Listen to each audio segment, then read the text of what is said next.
Welcome to Sweet Talk Street Talk with Jamar and Rick, the place where we have the uncomfortable conversation. 3, 2, 1. Hit it. So what's the uncomfortable conversation of today? The uncomfortable conversation today is the state of our culture. Right. The state of our culture, the state of Black people in America. Like where are we now from where we've come from? How far are you talking back though? Like, I mean, of course, for me, like at school today, we're talking about gospel music and how gospel music got here, but all music starts with slavery. right. And so it's difficult, I feel like, to framework where Black people are today unless you at least bring it up. I mean, It has something to do with everything. I feel like from what they told us that Black American history in America started with slavery. Like we was having African history before we got here, so that's where Black American history started from. Slavery, them bringing us here, and we going from there to. I mean, yeah, because I think when I mean like the state of our culture today is when I look at like old pictures of Black people, leaving church on a Sunday and like dressed up and everybody got on suits and everybody, Right. not saying the whole country was like that or every Black person was like that, but there was definitely a time in history when I feel like Black people were more like regal, like, more put together, Right. more like, I don't know. I just feel like everybody held themselves to a higher standard. Yeah, they definitely did, and it was just a different time because you didn't want to be back then. You didn't want to be looked at as like Loose or yeah. I mean, I in some Not even loose, like even like dirty or poor, because back when they were slaves, they used to have us Right. walking around with no shoes on, tarted clothes. And right. So I mean, but don't you see that more today though? Like, it's fashion. Like if you mean like ripped clothes, or I don't like, mean it's fashion. or you I mean mean that like like when I see our ladies out in public, right. most of the time I'm like, Lord Jesus, like, you ain't put nothing on when you left the house. And not saying you have to. I mean, I guess that it's the good and the bad of living in 2025 is that there's that liberation of freedom. You can do what you want, be what you want. Yeah, But I'm not sure it's helping our culture. I'm not sure it's helping our young girls and our young guys. nah, not at all. I think it's more or less like it's mental slavery in a way. Like I feel like it's the same thing. It's just like and also the youth are like we've been attracted to brands and we get enslaved by like stuff like that. Mm-hmm. Social media. It's definitely not an emphasis on like education, Right. for sure. It is more about getting things now, getting rich any way you get rich. Mm-hmm. But it's I don't see a lot in our community where the emphasis is on you. I hate to say it, not looking like where you come from, I guess is the way I can frame it. That was well said. That was the best way I could think of saying it. It's because it doesn't matter where you come from. There was just a time that even, Black people from the poorest parts put on Sunday best. Sunday best, something nice to go to court, something Right. nice to go to a wedding, or, I'm like constantly surprised to see people in like jeans and a t-shirt at a wedding. I think we've just kind of lost the like regalness of Black people. Like, right. We've kind of lost, I feel like, our pride. Mm-hmm. The pride of it is missing in us, even in the way like we talk in public, we carry ourselves in public. Well, I think like not to cut you off, but I think it's more like it's pushed to be like it's like a positive and negative type of Black pride. It's more like, and I can say this, like it's more being pushed of a nigga type of pride right now, and and you know, Yeah. even with the females, like it's more pushed towards like a rowdy type of. True. Yeah, like what gold digger. I mean, I'm trying to find like Or just I feel like just it's pushed you that way. Like, I mean definitely like, using your body. to chase the you know. things, chase material things. Yeah. And again, this is not a brushstroke across all of us, because obviously it's not It's not. all of us. But I feel like there's a lack of that thing that used to like pull black people together, like the thing that like we don't even fight together anymore, Right. like as in like this fight the same fight.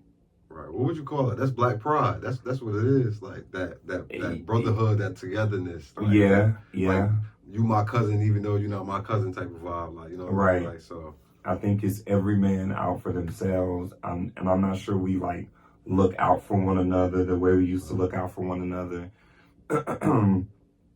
I mean, we definitely don't. I'm constantly even surprised by how many black people have gone backwards in just their voice in America. yeah. Like, I don't vote anymore. I don't want to vote. It doesn't matter. I mean, but that was different. Like, I mean, we didn't have no civil rights leaders growing up. All the civil rights We had leaders. plenty. I mean, they was done. Jesse, oh, you talk about like Ben Crump though, like I mean, Reverend Al Sharpton and yeah, he's a civil rights leader, a huge civil rights leader. There's plenty of civil rights leaders that's been. I mean, people still been fighting the fight. Yeah, they fighting the fight, but it's not like it's really not a concern of the inner city community. That's not what they focused on. That's not, you know, coming from the hood. That's not really what you focused on, unless something happens and then now you want to rally. But they not going to vote. They not, and they, you know what I mean, doing none of that extra stuff. And I mean only the negative vibe. Like, it's still people out there, like you said, but it's mostly pushed to ignore it. Like, I mean, honestly, like not vote, like not take part in the community, not have that black pride, that, you know what I mean, where people look out for each other. I'm not sure it's because of a lack of like activists though. I mean, Stacey Abrams, Barack Obama. Nah, like, it's just people not in. That's what I'm saying. Like, people just not into that. People not focused on that. People's are in it. People Which are is sad involved right though, now. because everything that has been given to us was only given to us in the last generation. You know, like, as far as what rights, yeah, all of our rights, all of our. they taking them back already. Yeah, but it's partially because we took the bait of believing that we didn't have a voice. You went once you stop voting, Yeah. you stop choosing who's your elected officials, and once you stop participating in the system, even if the system is broken, even if you feel like it doesn't work, not participating in it, and for that to have happened to black people so quick, when they were marching for our rights in our grandpa's decade. You know what I'm saying? That's only one generation away. So in our grandfathers who were marching for equal rights, our parents come along, raise us, and that quick, we're back to, I ain't even voting. Right. How so quick did we come back to just giving up the things that people were like getting water hose for? I mean, but it is. I mean, I'm pretty sure, you know, it is young black politicians, right? Yes, of course. Right. It's lots. I mean, it's lots. If it's not like everybody was activists when Martin Luther King. It was probably less because it was the threat was bigger. It's probably more black activists today, but it's less of the general black public that are participating in the system.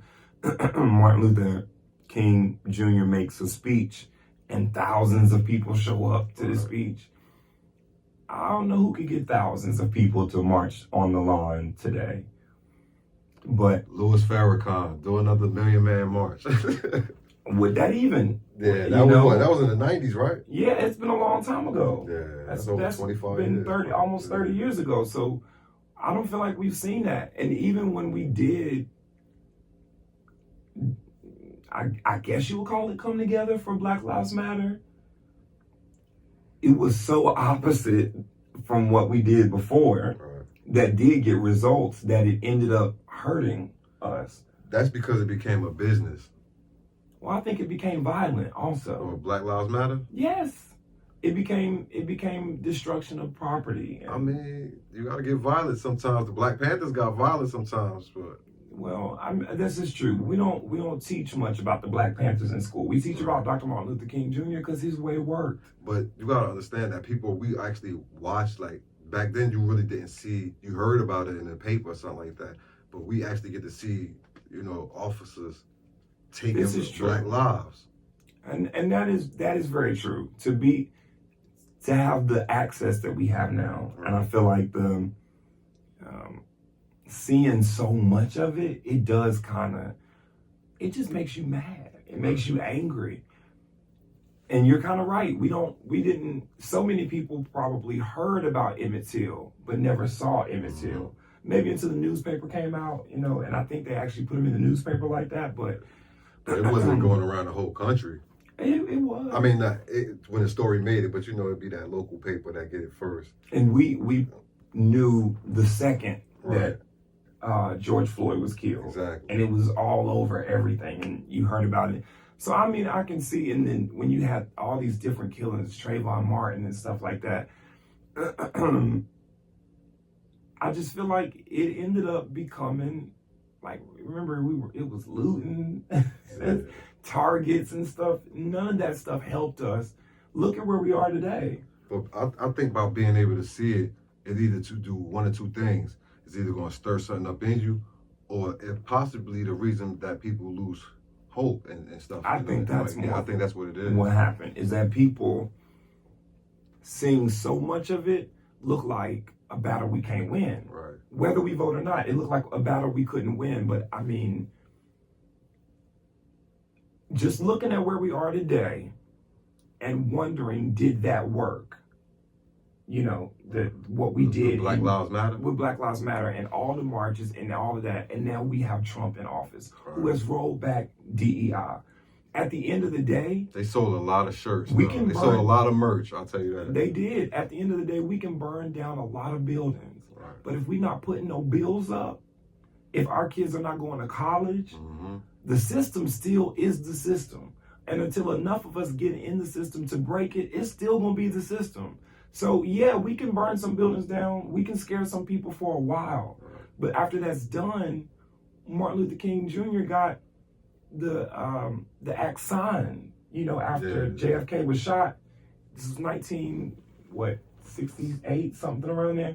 But the act was signed. The declaration was signed.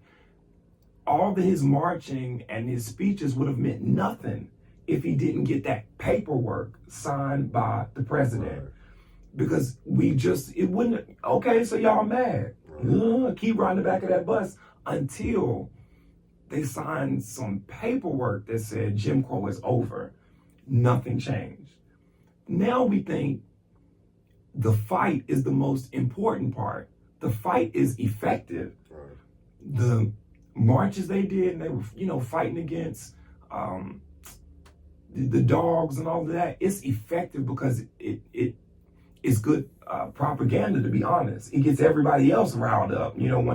As you keep seeing Black Lives Matter stuff and people getting hit and shot and kicked, it does get you angry. But your anger cannot stop at, I'm mad. It got to work all the way to the ballot box. Because you got to vote in the people in your community that are saying, I can go up here and change police directives or change da-da-da-da-da. But people are not looking at it like that. Well,